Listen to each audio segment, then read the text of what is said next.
It's the microwave. It's heating. See if it's heated. No. No, the microwave's not working.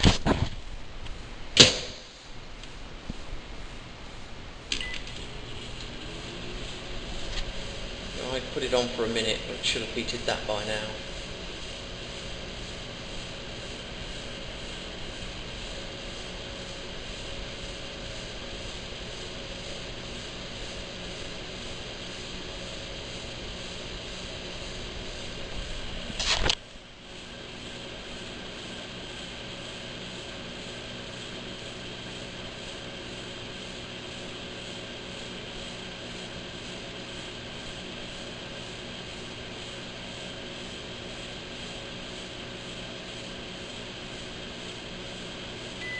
Okay, so it says 1 minute.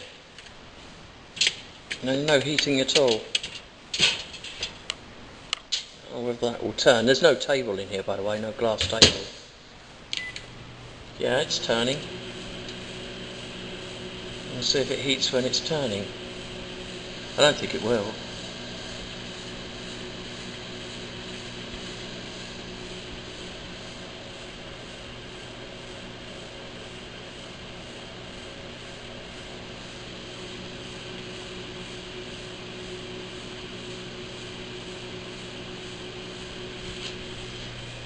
It's not an extractor type.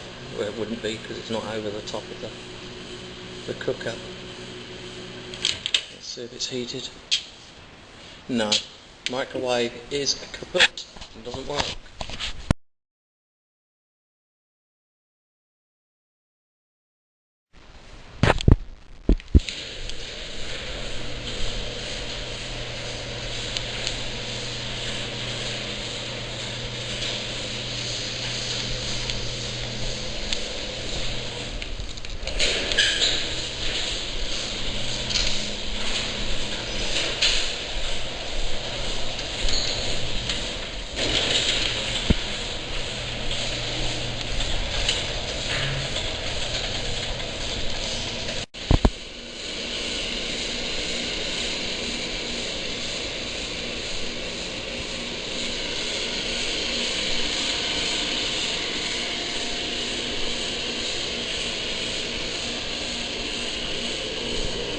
We have a water leak at the filter.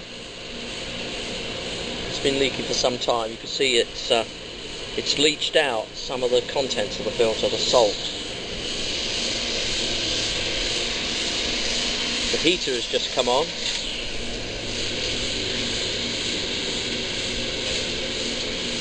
I'm not sure whether it's heating or not.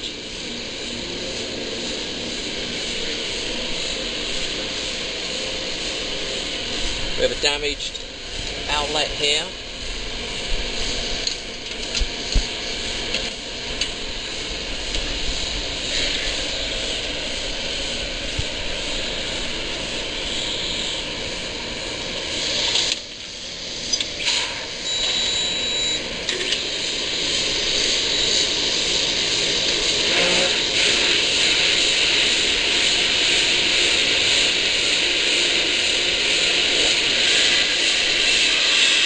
Blower on.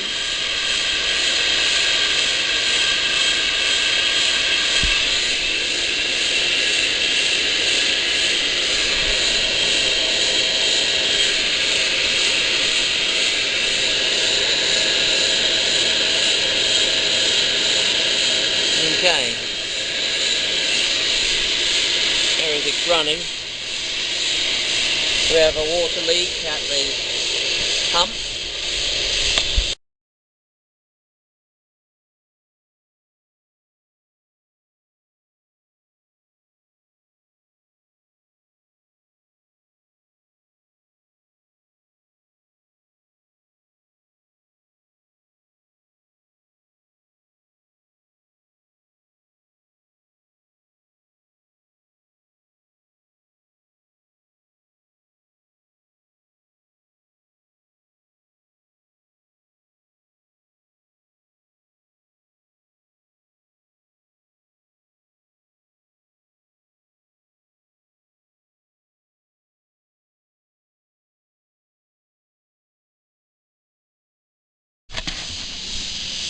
Zone 1 is the front elevation.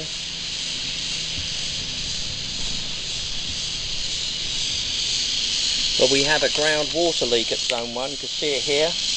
Pipe is broken beneath the grade.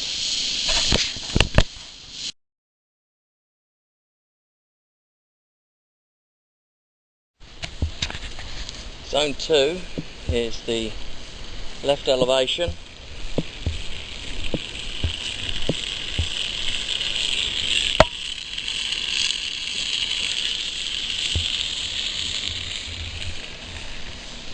It's up, it's the foundation. Let's go and see what's looking on the front elevation as well.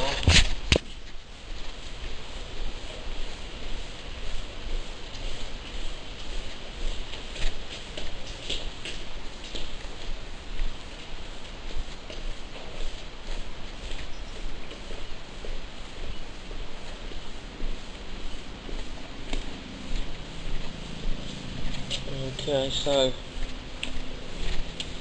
Zone 2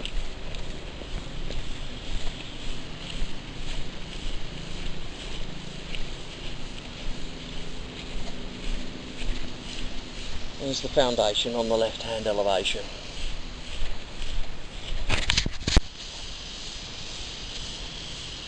Zone 3 is the front yard.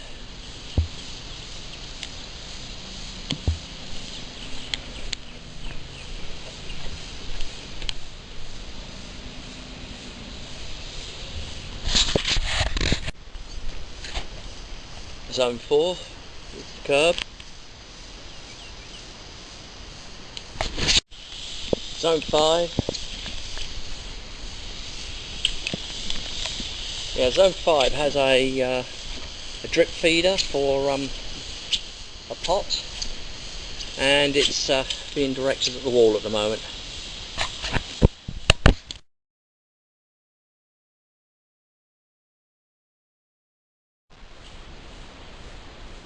Zone 6, it's not performing well at all.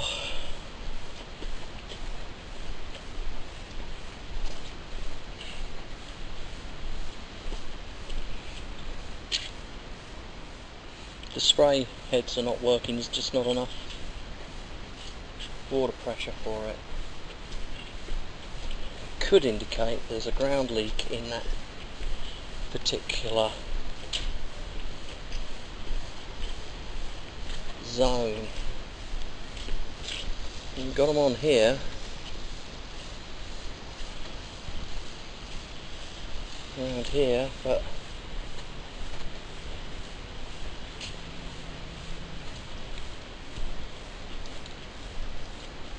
okay, so Zone 6. There we go. We've found it. Zone 6 has a massive break in the pipe. Really, really big.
Zone 7 is the pool filler. It's currently running.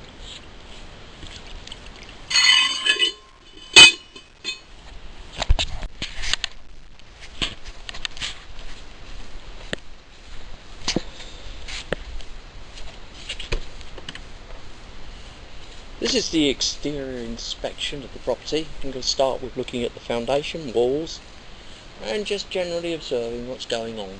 Are there things that should be going on that we can see?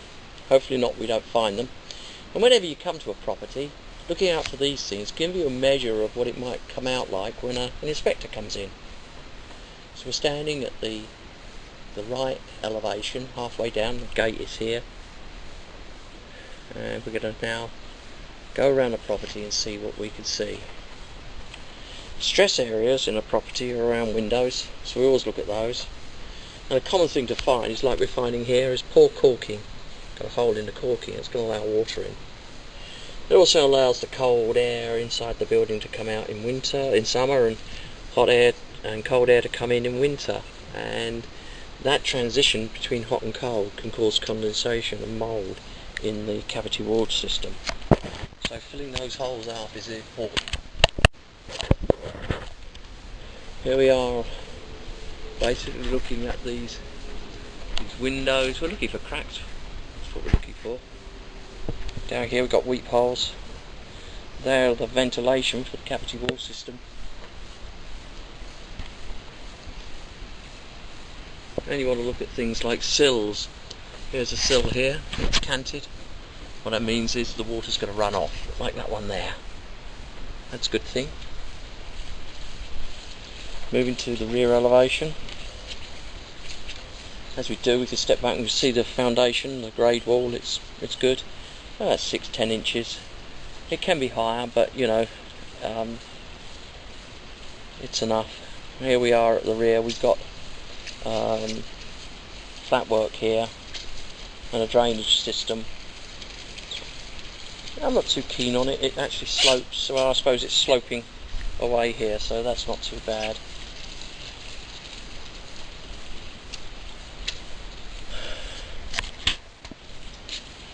Here we've got, again, poor caulking. You've got a crack in the mortar here. Things like that's going to allow water in, and that should be pointed. And when you look at a wall system, take particular attention to gaps like this in the mortar. Coming up here, down here, can you see we've got a big hole here? Loads of water is going to get in there. Once it's in there, it can affect your carpets, it can affect your walls, everything. It's not good. That just wants to be sealed.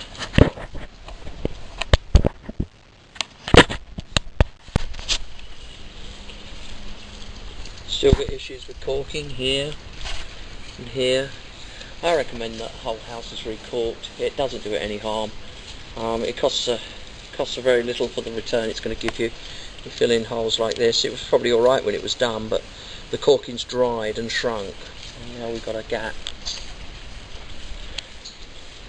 So far we're not coming across any major issues of cracking.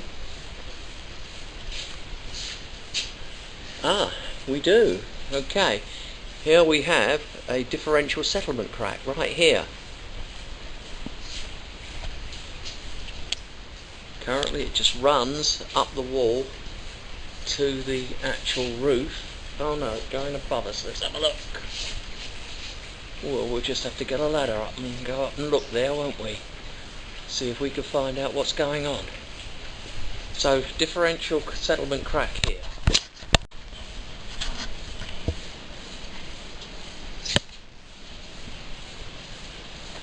We've got steel lintels, and there should be weep holes over the top of the steel lintels, and there's not.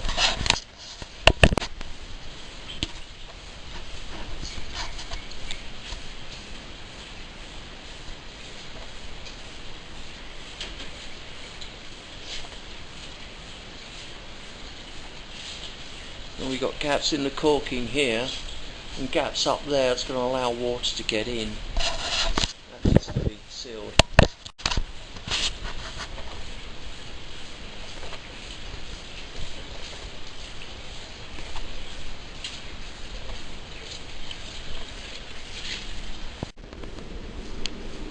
We're at the rear elevation by the garage.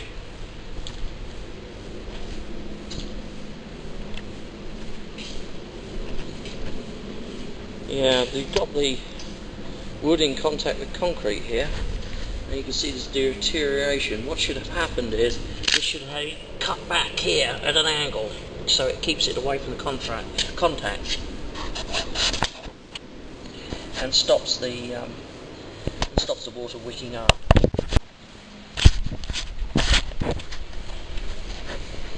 Now we're at the left-hand elevation of the property.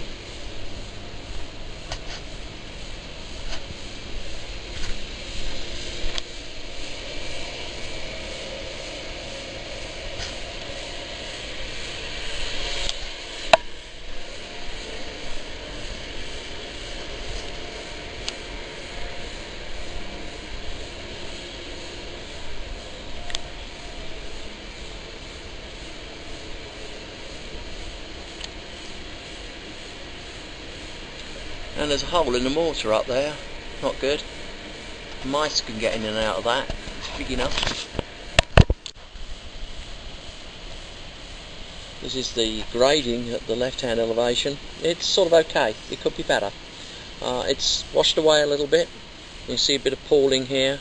The main cause of the problem is that the fence line runs right the way down the swale. This fence should actually be cut back up and allow water to run freely. That would help it a great deal. Down the bottom there, you can see you've got clear, it can get underneath it. But over time that could dam with silt building up. We're at the front right elevation. Notice a problem up here, we'll go and investigate it later. You can see this is a line from the air conditioning unit. It's a primary drain line, and it's been running. You've got rust marks here. Rust is coming, that's the secondary drain line, that's rust is coming from the pan.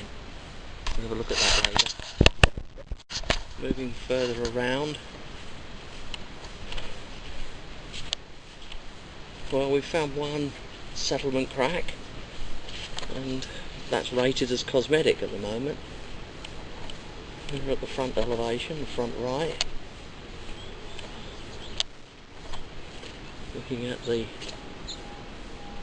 condition of the caulking. The caulking's a little better at this window.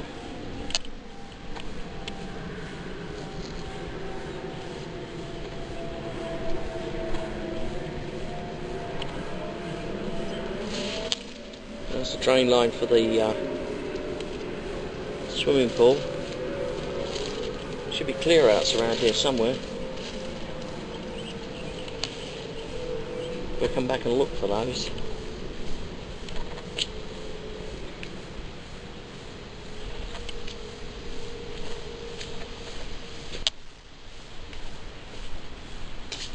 Again, we've got lintels without weep holes.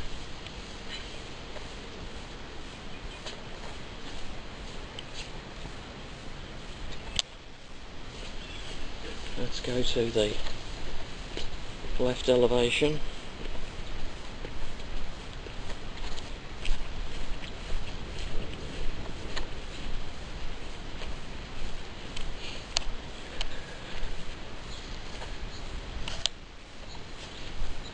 We have columns here. Now these columns should have weep holes in the bottom of them, and they don't. You see, they contain timber, and without weep holes they're not going to breathe. Air's not going to circulate in this column, and that can lead to dry rot in the structural timber.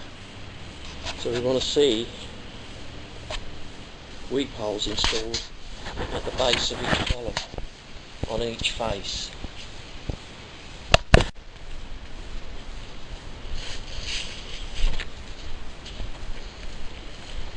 We'll move you to the left side front elevation.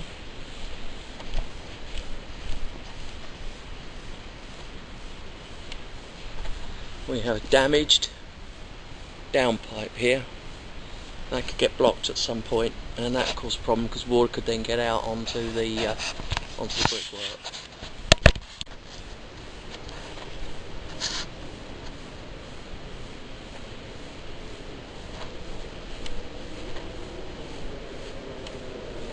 gate, no wheat poles over the windows. And we've got holes in the caulking. And then we've got cracks in the mortar here and here. All of that's going to allow water into the property. The window ledge is canted, which is good, but we've still got issues here where you've got the mortar's not fully covering it. And here, you can see we've got cracks in the mortar around here. And we have a crack running from the window at the middle down.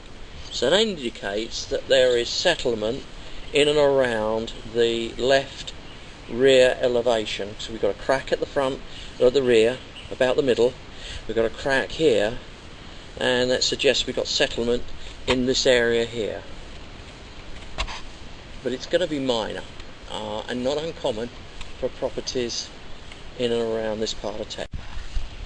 The swale and the fence runs down the swale line. As I said, it's blocking it.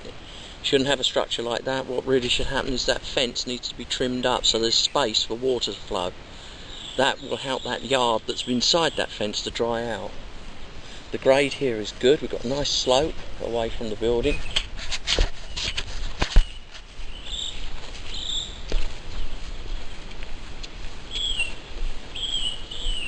And then we've got a nice slope for the grade here. But again, you have a structure built in the swale. You've got a fence. It's not good. That should be cut up. There should be space at all times for water to flow. You want to get it out of the way of everything, out of the building.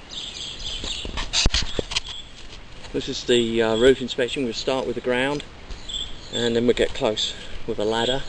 We've got soffit ventilation running along here and here. Now the soffit is the first part of the ventilation system. Then to cause it to ventilate we need upper attic ventilators. And you can see there's one large one up there. That's one. And we'll go and find out if there are others.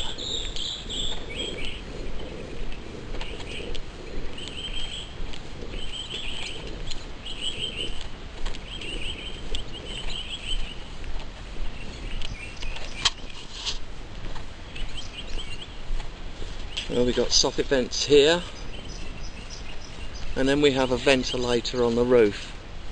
That's sad. We've got two ventilators opposite each other, and I'll explain in the report the problem with that and also a solution to fix it. We have another vent up here. Let's go to the rear yard and have a look at the roof from the ground there. So we're at the rear elevation. We've got 1, 2, there's another one opposite, 3, 4, 5, 6. They're 18 inches diameter. So the area is 22/7. We've got, it's about 2 square feet. 2, 3, 4, 5, 6, 12 square feet. Yeah, got adequate ventilation. And some modification could be made. Next time the roof is replaced, I'll explain things that could be done to improve it in the future.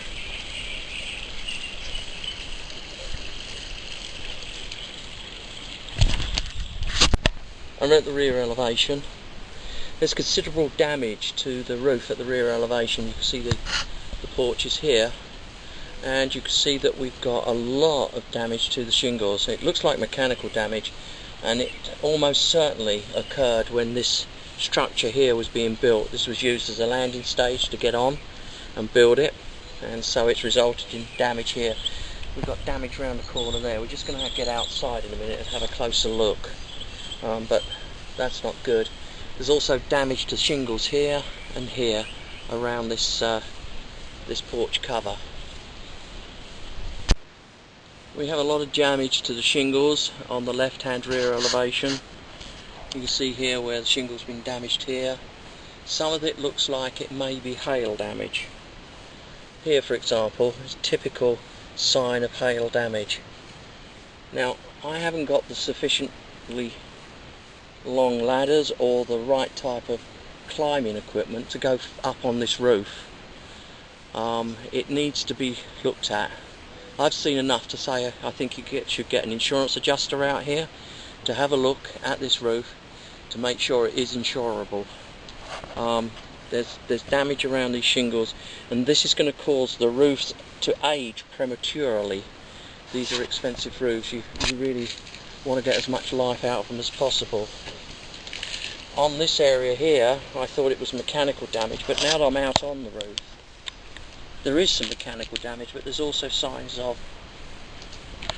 hail. Up here we've got some damage to the roof here and here.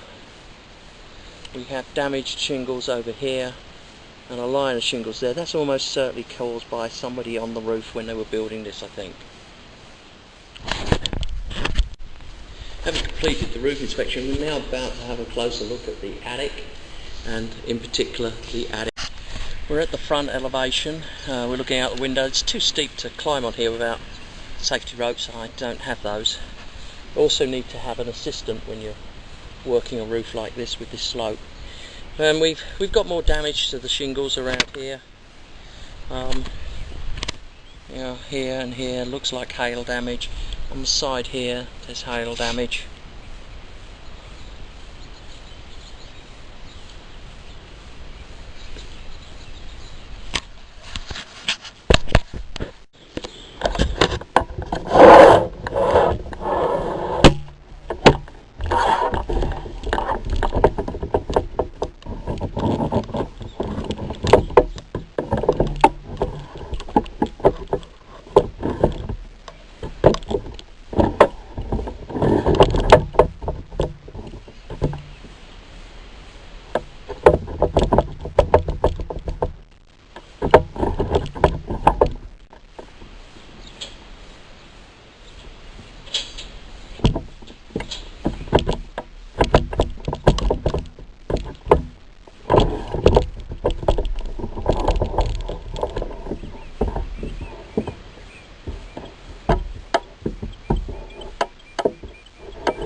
First thing to look at garage when you're thinking about buying a house is the garage sealed. See, garages are actually fire stopper areas. And we've got this door here, you've got a weather seal on the door. You should also have self-closing hinges on the door, and you don't. We want this door to automatically close because we want the probability of it being closed more often than not should a fire occur, and we haven't got self-closing hinges on it, so they need to be added. The sheetrock in a garage is thicker than the sheetrock used elsewhere in the house. In a garage it's about 1/8 of an inch thicker, and also any attic hatch like this should have a weather seal on it, and it doesn't on this particular one. So again, we've got means by which fire can travel from the garage into the attic system. We're in the attic over the top of the garage, and what we're looking for is sealing so that air doesn't travel from this attic into the rest of the house, and here we're missing it. You see the foam ceiling along here, and there's none there. What that means is, should there a fire occur in the garage, the probability of it getting up into the rest of the house is higher. And we've got a gas pipe going up here.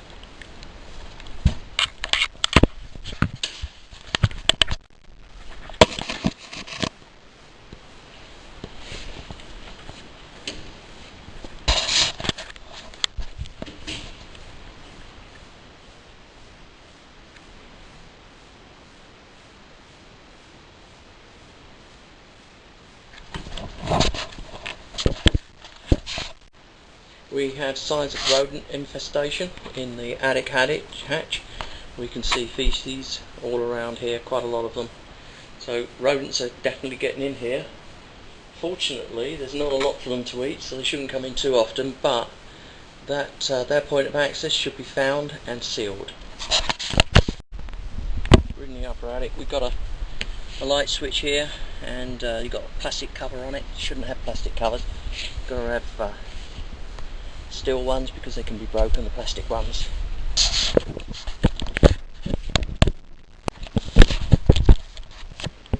We are looking at the gas supply line. Doesn't have a sediment trap on it. It should do. We have another one down here. Let's see if that has a sediment trap. No sediment traps on the gas supply lines. They should have them.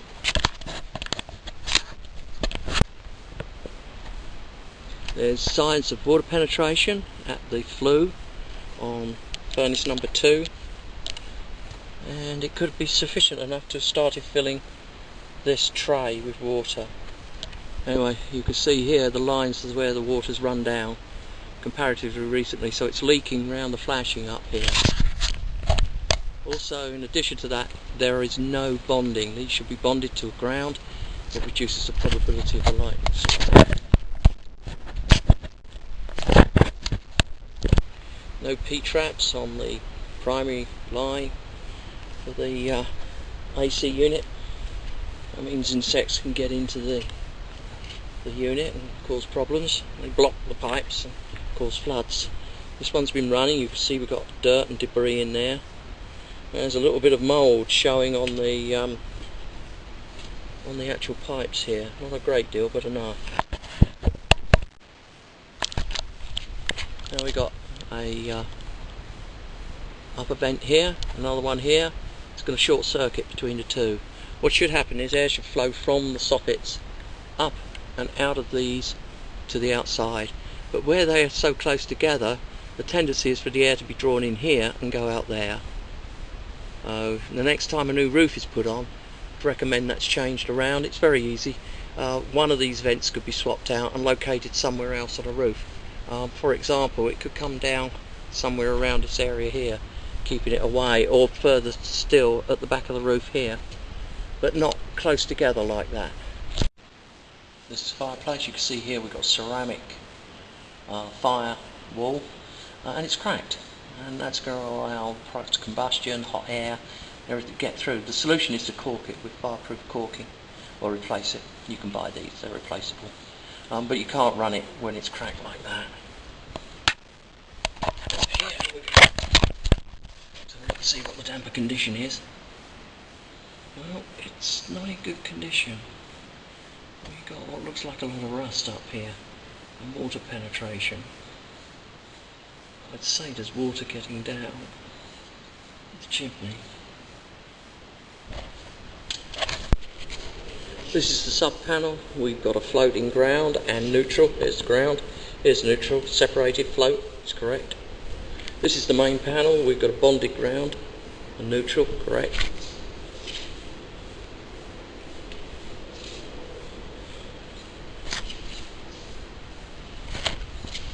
We have a tripped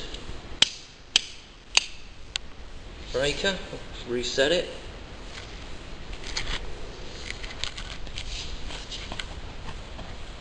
Okay, this is supplied to the sub panel, and we're supplying 90 amps capacity. Condition of the lines good. No apparent corrosion. No large holes.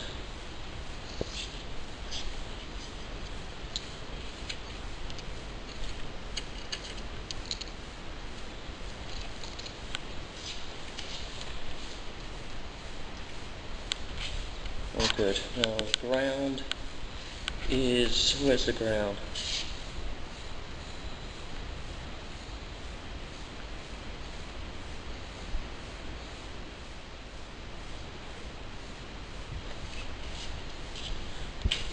Oh, the ground utility pipe. That's not apparent. Let's go and look at the service drop.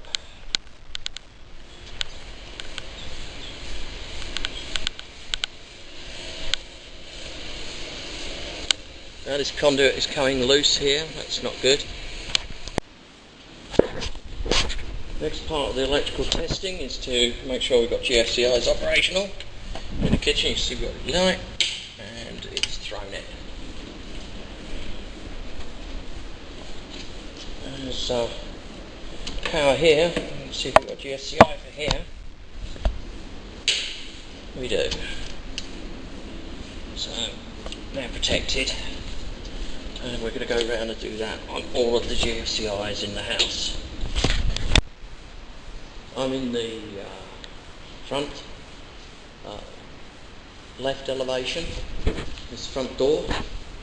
This outlet here has no power, none whatsoever.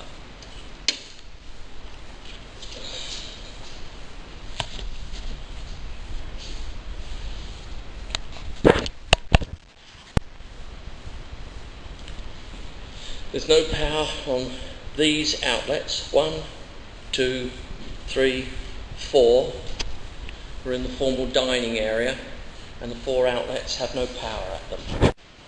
This is the outside outlet, and there's signs of scorching on the outlet itself around the ground, so it's been overloaded. This should be replaced. Circuitry has already been found to be fault within the house. I recommend a licensed electrician inspect the circuitry to repair anything needed and give it all clear for occupation. We're at the 2 compressors outside the house, and we've got them both sloping back. They've got to be levelled because it'll damage them left in that condition. Insulation on the pipes is in poor condition, that needs to be repaired.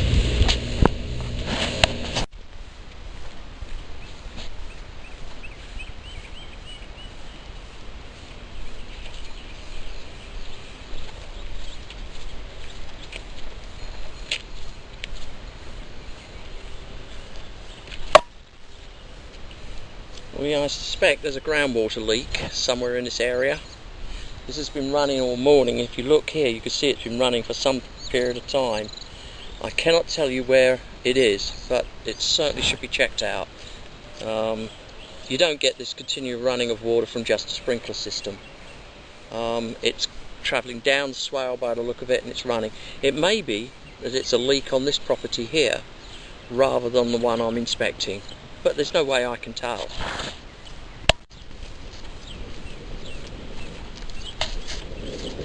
We're looking for the water supply, isolation valve and meter.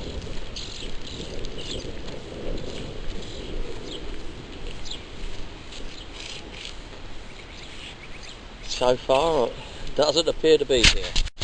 On the day of the inspection, I was unable to identify where the clear-outs are. They're probably in the flower beds here. We've got the drain for the pool here, the anti-siphon, and we have a city clear-out for a sewer line here. So the clear-out for the lateral line belonging to a homeowner is going to be, I think, in this region here. We can't find it. Now, the meter may be at the backyard, so we'll go and check to see whether it's there. Here's the meter for the house. And you can see it's completely buried, and there's a whole load of fire ants in there. So that needs to be cleared out so you can get at the isolation valve. As it is at the moment, as far as I can see, there's no apparent way you can isolate the water should you need to at the property.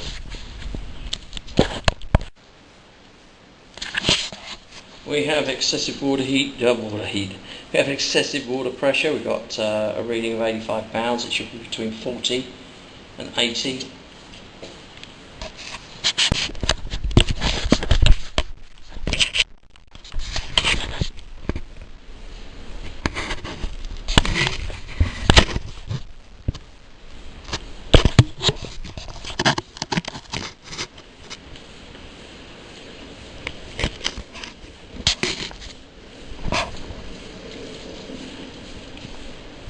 Water check.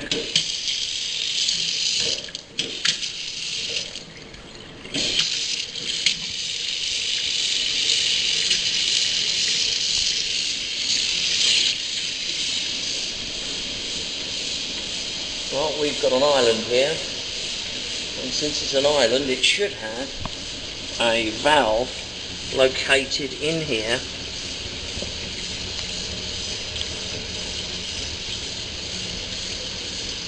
and it doesn't.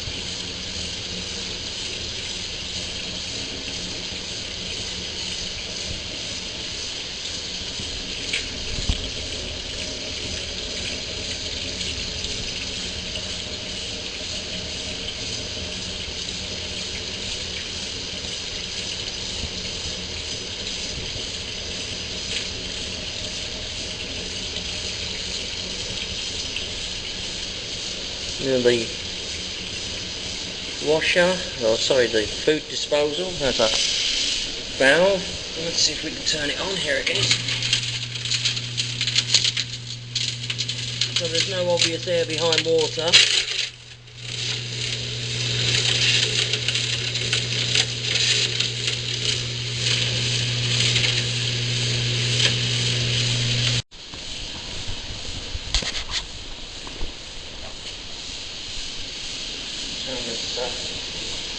Force it off, hot water.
We have good functional flow, but we have holes in the corking around the faucet.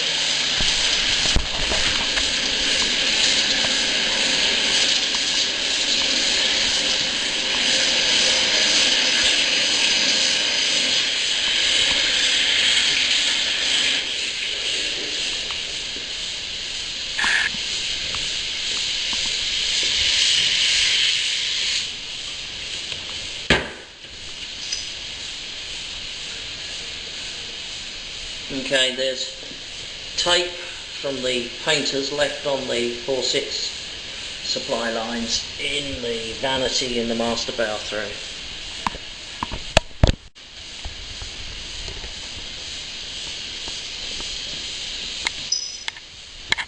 Likewise on the other vanity, so both the vanities are taped up.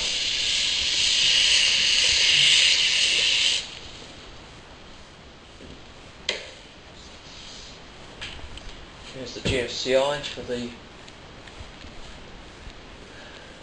hydrotherapy tub. Let's go and look at the bathrooms on the upper floor, just the storage area. Let's go up there.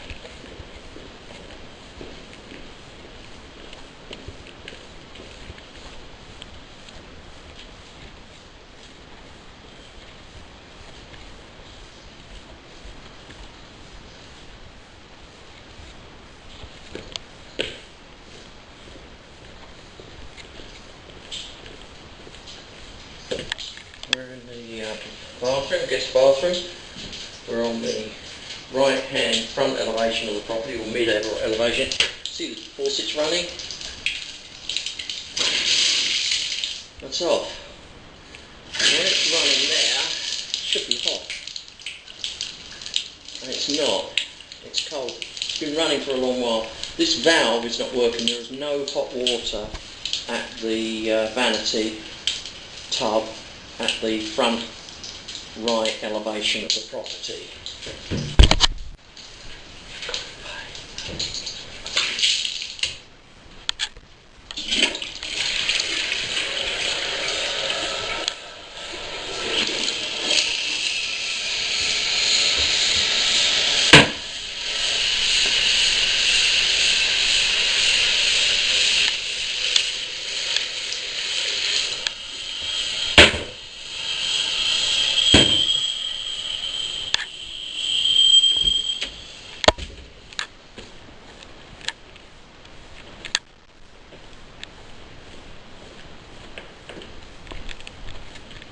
We're in the vanity at the front left elevation.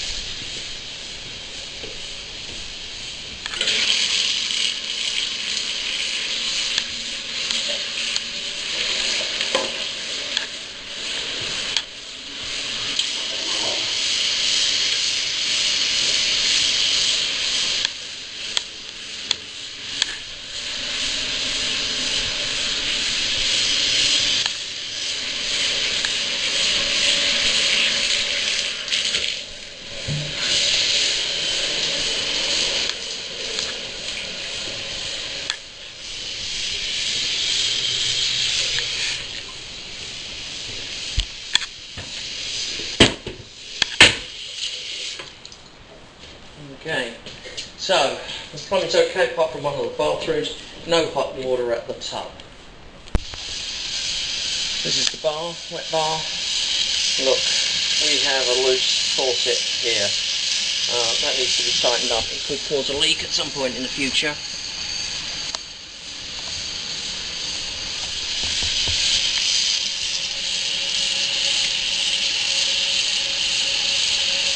We're waiting for the hot water to come through. It's taking a bit of time. Yeah, it's coming through.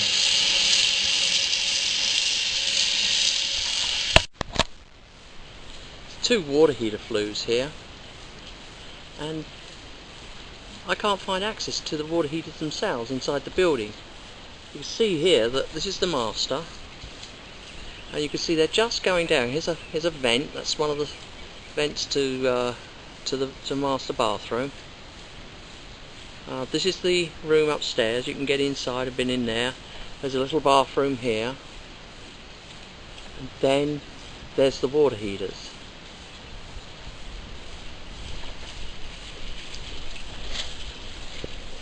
And we're sort of level with us here.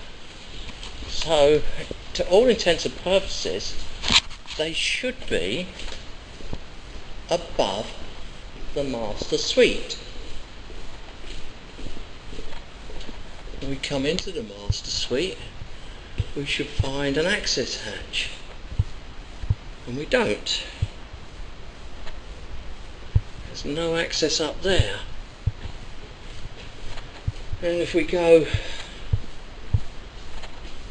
up the stairs, so it's all over the top of us here, and we come up here,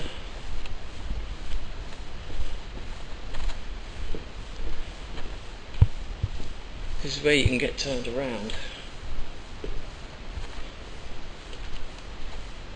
I hate it when I can't find things. So this is the bathroom.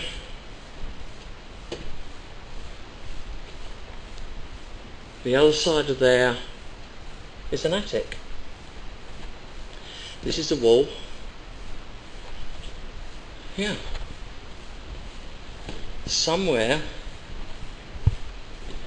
in here there's a closed off attic, and we can't get to it.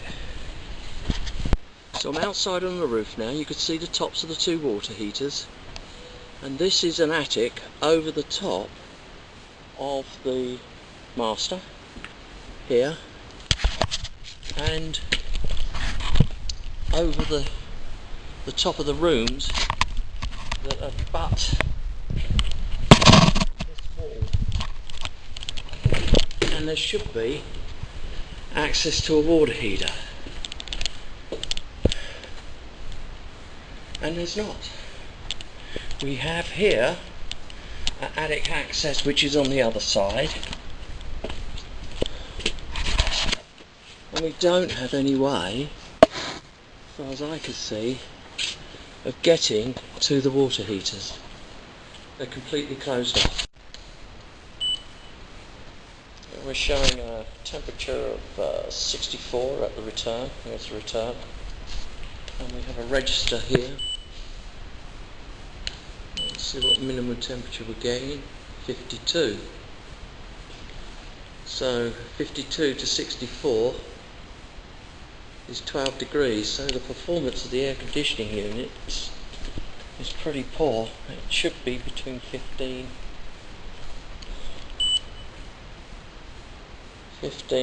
and 20.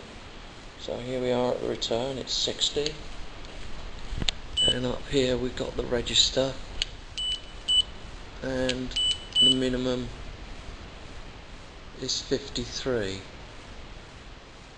So it goes from 60, 53, 7 degrees. We're not getting good cooling performance at all. I would say that the air conditioning units serving the ground floor, the first floor, are not performing, and they will require servicing before you occupy the property if you want to be cool in winter. Sorry, cool in summer. We're going up to the upper floor, the second floor, to find the return.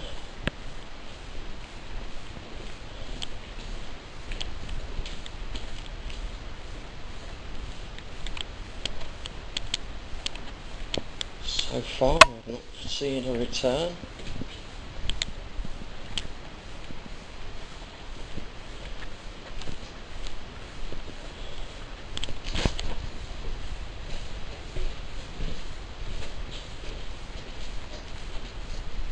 What's the register giving us? Minimum 56, not much of a drop. Got it set on 50.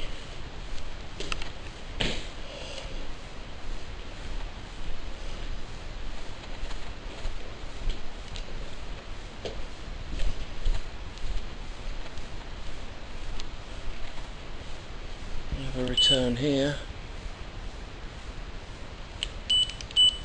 Minimum is 52, but I cannot find a return.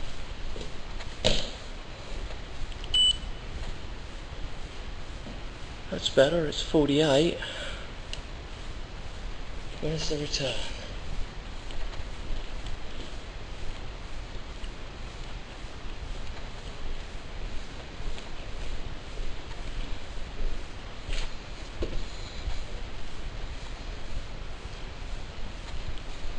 There's a return here.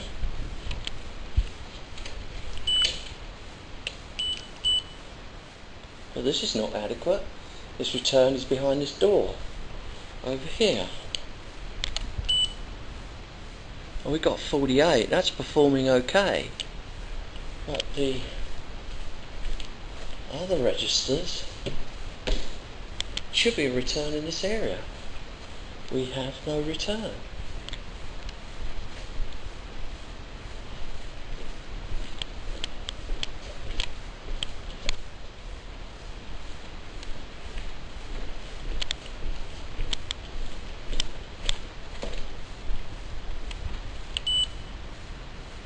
$62.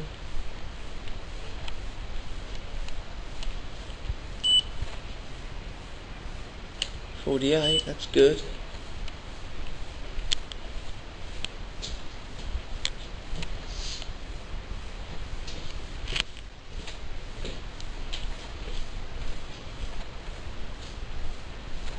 Let's see if we can locate where that return should be. This is furnace, it's burning at the present time. It's furnace number 1.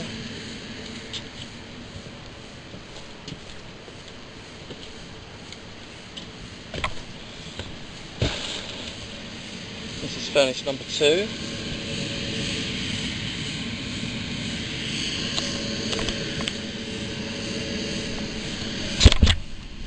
Yep, that's burning. Very hot. It's the hydrotherapy tub. It's running. All the jets are firing.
Okay, the extractor, well, all the burners are working, but the extractor at the rear here is broken. You see here it's damaged, and when I try to turn it on, listen, the motor that's driving it is stuck, so that's not working at all, so it needs repair.